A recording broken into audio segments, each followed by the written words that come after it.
cumprimentar os irmãos com a paz do Senhor. A paz do Senhor. Eu vim aqui para falar um pouco das bênçãos que Deus tem feito na minha vida. Que algum tempo atrás começou um culto familiar lá em casa. E as meninas sempre fortes, sempre alegres. Aí a gente, se não me engano, foram 4 ou 5, mas foi uma maravilha, foi uma bênção. Muita gente foi, e além de abençoar as pessoas que vão abençoar a minha casa e a minha família, porque a própria palavra já fala, é grupo familiar, é a família.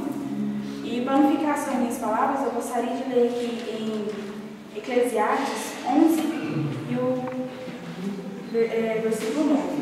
Alegra-te, jovem, na tua juventude, recreie-se o teu coração nos dias da tua mocidade, anda pelos caminhos que satisfazem o teu coração e agradam os teus olhos. Sabe, porém, que todas as coisas Deus te pedirá conta.